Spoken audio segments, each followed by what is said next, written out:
Hey folks, this is Brian with an RQG update. Live plays in the description. It doesn't really start at the beginning of the game because I had a setting that was set wrong.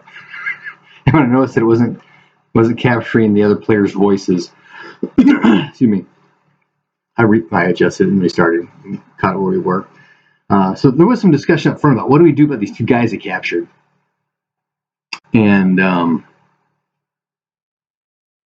there was one of the players did mention something about, the Newtlings are still out there somewhere, although the Dark Trolls can say, hey, yeah, both one guy's arms and the other one's crawling around on his abdomen kind of thing. So I'm not too worried about that.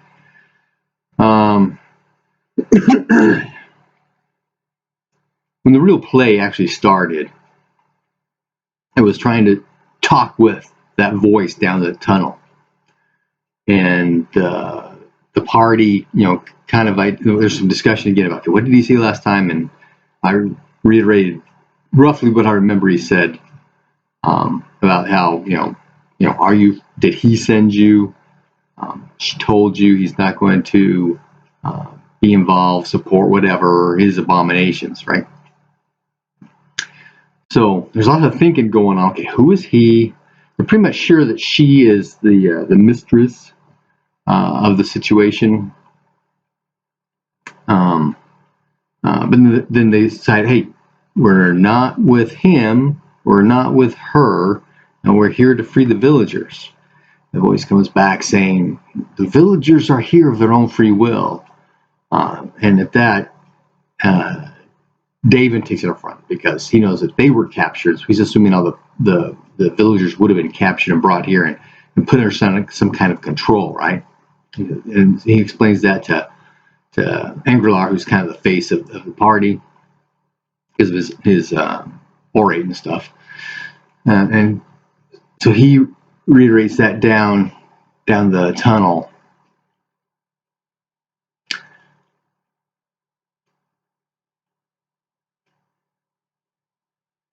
And I've been rolling reaction rolls for this guy down the other end. First time was fairly unusual. The second time was negative. Like he's taking affront to their supposition on the capturing of stuff. So at that point he tells them to leave now, leave with your lives, kind of thing, right? And the party's thinking, this guy's talking, let's try and suck more information out of him. And they ask, I don't remember the words there, but essentially they asked, where is she? How do we get to her, kind of thing, right? And so the guy, whoa, no, these guys are not coming. And so the zombies had pulled back. So we know he has at least 2 zombies. But he's talking to somebody back there, and he says, kill them all. Angrelar's at the other end of the tunnel rolls an +1, a critical success on his listen roll. So he hears that. So I give them, opportunity to react. I gave them way too much time because what's coming down this hallway is a spirit, and it moves fast, right? It's going to be there on strike rank 2. But they do this kind of, okay, this all shifts back, turn around, that kind of thing. And the spirit comes ripping down and jumps on Subutai and engages in spirit combat. Now, we all know mechanically spirit combat happens on strike rank 12, but this spirit's attack it goes off on strike rank 1. And while it is a spirit attack, it's not normal spirit combat. And so there's a lot of confusion on the players' parts, and I tried to let them fumble with this doesn't make sense kind of stuff, because none of these people have run into this kind of a spirit before. Now, Subutai was with the original group, so he's seen spirit attacks, and we're assuming people have experienced, disease spirits and stuff like that. And so this spirit has an ability that acts like a spirit attack. And Subutai made his save. But they all know it's a spirit, only magic can hurt it, and so they start, Blade Sharp 2. The male Dark Troll puts Bludgeon 2 on his maul. Steps forward. The female Dark Troll casts Befuddle on it. And Arestra and David are essentially focusing on the tunnel entrance, expecting the zombies to come back through. They show up. Later, at the end of that round, they show up. I don't think he got to attack. He may have. Nah, I don't think so. So there's now combat ensuing with the spirit. It's Wraith. And with the zombies. So they're all pummeling the zombies. Zombies trying to do what he can, and he's attacking. Who did he attack? He attacked David. No, he didn't.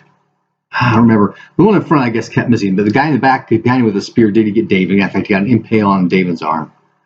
I was shot down. David was able to, with the strength plus con times 2 with a roll like 27, able to pull the spear out. Now, there's mechanics, there's verbiage in the mechanics that when you do an impale, you get to make a skill times 2 roll to pull it back. Or something like that, right? To be able to pull it back. Otherwise, it's ripped out of your hands. Now, this particular zombie has a massive strength. He's got a plus 2d6 damage bonus. So, yeah. I don't see that getting just jerked out of his hand because he missed a skill roll. So we had a real quick sidebar on, we need to readdress that. That's when the players agreed. That doesn't make any sense whatsoever. In fact, I don't even remember I don't recall if I actually had the zombie roll to see if he was able to pull the spear out, but I must have, and he must have missed. Or maybe it's skill times half, and that's why. Yeah. We're going to have to discuss that a little bit. But anyway, so David pulls the spear out, drops to the ground. Actually, it's the left arm, because he can still attack. The zombies in the middle eventually keep getting beaten down. The first one goes down. The zombie's spear comes up, picks up his sword, and it starts attacking. He gets beat down. And there's a third zombie who comes in. At that point, the Wraith had been destroyed. So they're attacking the Wraith physically with enchanted weapons. And there's a sidebar on, hey, Lars has enchantments on his sword. Does that count as a magic weapon? Well, it does count as a magic weapon, but it doesn't need magic damage, so it's not going to do any damage. Terminology. Words mean things, right? Yeah, it's a magic weapon, but it's not going to do any damage to it. So the Subutai goes down. The Wraith did end up doing an actual spirit combat with Subutai and sucked enough magic points out of him to put him down. Plus put his chest to 1. Yeah, it did max damage. So Subutai goes down. And it moves on to Angrelar at that point. But we've got the Dark Troll with Bludgeon 2, and we've got Angrelar with his Blade Sharp 2, and they're whittling down on it. And it's rough at first because the spirit can defend against attacks with its spirit combat skill, and it's fairly high. So it's doing what I termed dodges, right? Oh, when it attacked Angrelar with its ability, he too made his save. So the Wraith, which was supposed to destroy everybody, didn't get to kill anybody. But it was actually a fairly weak Wraith. To be honest with you, it was not a strong Wraith. So while it's attacking Angrelar, they managed to bring his hit points down to 0. It dissipates back in the spirit realm. And they finish off the last zombie. At that, Arestra's, this is a discussion as well about, okay, the zombie goes down. I want to change my attack to something else. Going, well, it's going to take 5 more strike ranks to change your intent, and that's going to put you past when you can hit anything. That kind of stuff, right? We're taking the actual action. And so there's discussion on, okay, what's the word? It's situation's not the right word, but I'm going to do this unless, I'm going to attack the zombie, but if it goes down, I'm going to step forward instead and go down the tunnel, that kind of stuff. And a couple of them catch on and start doing that kind of verbiage. Because when you got guys ganging up, it's going to happen, right?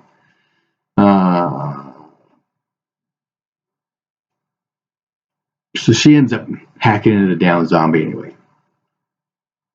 It's like the next round, she starts running down the tunnel. We've got light here in the hallway. There's a lantern.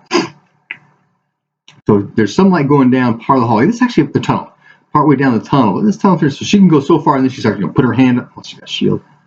Put a shield against the side, or maybe her hand with an axe on one side as she's going through, into the darkness, right?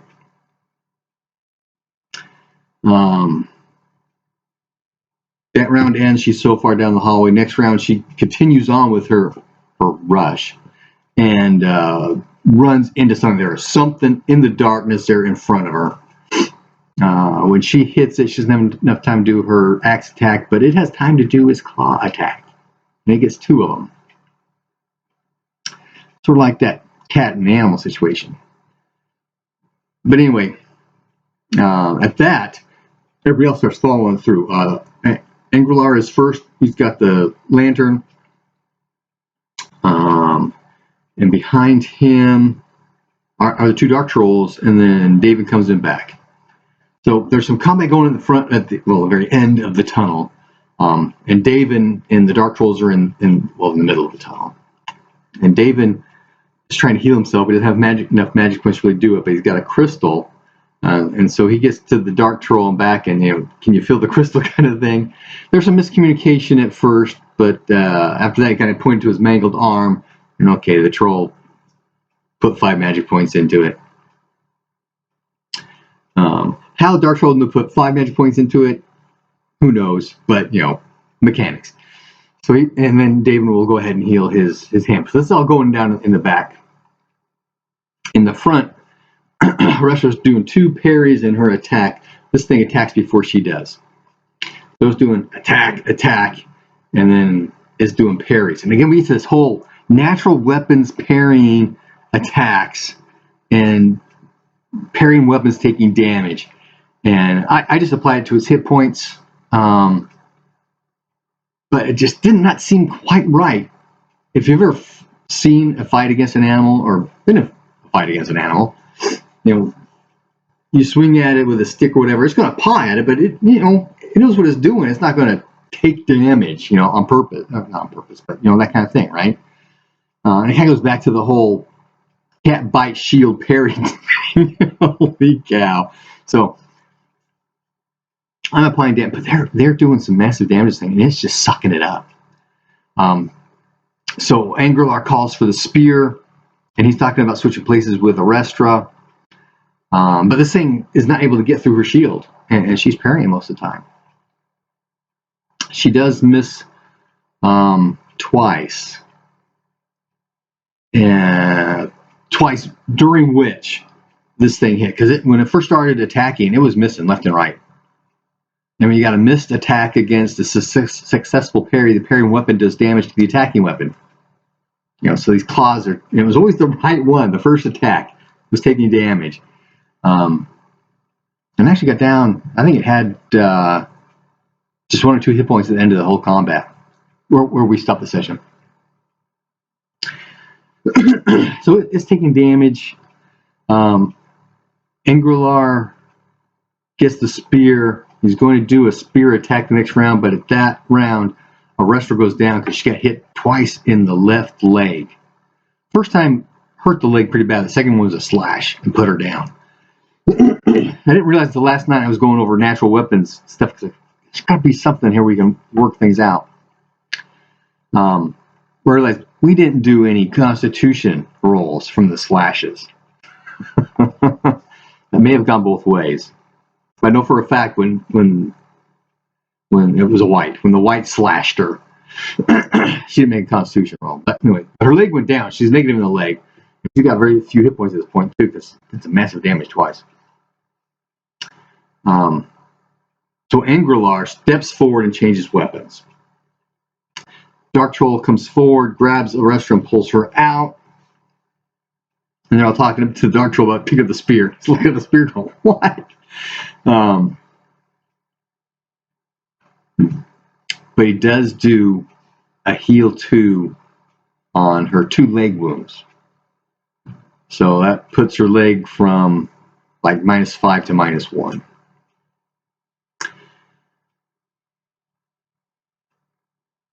I don't think there's anything else going on in the back because David's doing his healing stuff. And then, so we've got Ingrillar with his sword and shield, and we've got the White with his 2 claws. And I gave it a dodge. A lot of these creatures don't really list dodge as a skill, but if they've got no real defense, because I didn't want it parrying with these claws and taking damage every time it, there's a parry, a failed parry against a successful attack kind of thing. That whole mechanic of, I'm hit with my hands, but I'm taking damage with my hands, and my hands are going with weapons, and so I give it a dodge. And it made that fairly often, not all the time, but fairly often. So Ingrillar, the player, is getting rather frustrated because he only gets 1 attack, and he's got to do 2 defenses. And this thing does 3d6 damage with each of his claws. So it's slowly actually damaging his sword is what it comes down to. It did not get through his shield at all. But he parried the shield and parried the sword. I know in RQ3 it talks about if you parry with a weapon, you cannot attack with it that round. But yeah, you can. I've played enough sword and shield to know, yeah, you can parry and attack it. It's a thing. Parry, attack. In fact, there's the whole, do you still subtract 20 from the second of parry? And I didn't ask the player about this because he was getting frustrated, but I don't think he was.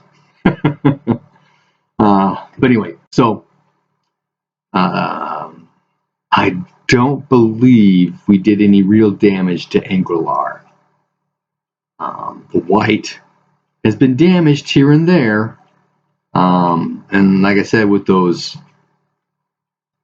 failed attack against successful parries, its right claw is down fairly low. None of them run into, actually Subutai has actually run into a White before, but nobody else has. They have no idea what this huge bulbous thing with claws is. In fact, one of the thoughts is it was a chaos creature. So it was well past midnight at this point, and one of the players called, "Hey, can we call it here?" "Oh yeah, this is a good spot because Ingrillar." There was a start of a new combat with Ingrillar and the White. So, entering session, combat continues.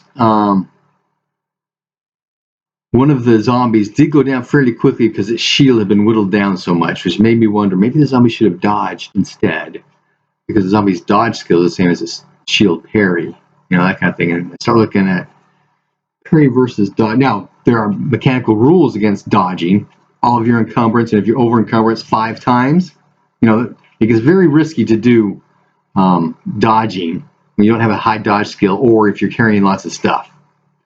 So, c'est la vie.